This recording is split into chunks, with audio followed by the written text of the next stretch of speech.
हरिओम. आज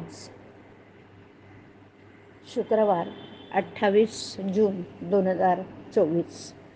सद्गुरू ब्रह्मचैतन्य गोंदवलेकर महाराज यांच्या प्रवचनाचा आजचा हा भाग. परमार्थ हे कृतीचं शास्त्र आहे. एकदा जनक राजाच्या घरी एक विद्वान आला आणि आपण आल्याची वर्दी त्याने राजाला पाठवली.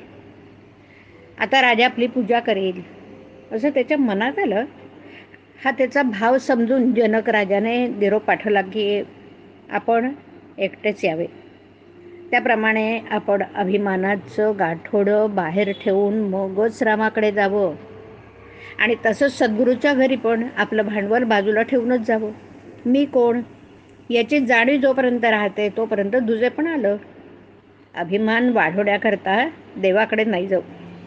दुसऱ्याचं वाईट व्हावं असं आपल्याला वाटलं की आपला अभिमान वाढीला लागला आहे असं समजावं. पोराबाळांवर जितकं प्रेम करता तितकं प्रेम भगवंतावर करावं. आपली आणि भगवंताची इच्छा एकच होणं हे परमार्थाचं सूत्र आहे. भगवंताची जी इच्छा तीच आपली करावी आणि आनंदात राहावं. अगदी निस्वार्थ बुद्धीने केलेलं कर्तव्य कधी वाया जात नाही. एखाद्या सावकाराकडे कोणाचे दागिने गहाण असले तर त्याने आपल्या घरच्या लग्नामध्ये ते वापरणे अन्याय आहे. त्याचप्रमाणे आपली मुलं बाळं ही देवाने आपल्याजवळ दिली आहेत, त्यांचं रक्षण करावं ते कर्तव्य होईल. पण त्यांच्या ठिकाणी आपलेपणा ठेवून सुख दुःख भोगणं हे मात्र पाप आहे. संन्याशांनी भगवे वस्त्र धारण केल्यावर त्याचा थोडा तरी परिणाम बुद्धीवर होतोच. त्याचप्रमाणे आपण भजन पूजन करू लागल्यावर त्याचा परिणाम आपल्यावर दिसला पाहिजे. जो शहाणा असेल त्याने समजून आणि जो अडाणी असेल त्याने श्रद्धेने बंधनं पाळावी.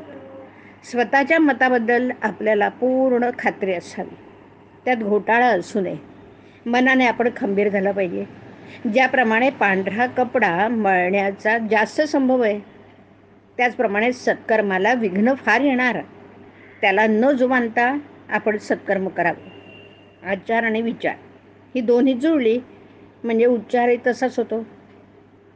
नारळात पाणी जितकं गोड तेवढी नारळाला खोबऱ्याला चव कमी. तसं जेवढी विद्वत्ता जास्त तेवढी निष्ठा कमी. फार वाचू नका. जे काही थोडं वाचाल त्याचं मनन करा, ते कृतीत आणा. जसं वडिलांचं पत्र वाचल्यावर आपण त्यातल्या मजकुराप्रमाणे कृती करतो तशी ग्रंथ वाचनाच्या समाप्तीनंतर कृतीला सुरुवात करावी. परमार्थ हे सर्वस्वी कृतीचंच शास्त्र आहे. समाधान आणि आनंद हे त्या शास्त्राचं साध्य आहे. भगवंताच्या स्मरणात कर्तव्य केलं की जीवनात आनंद उत्पन्न होतो.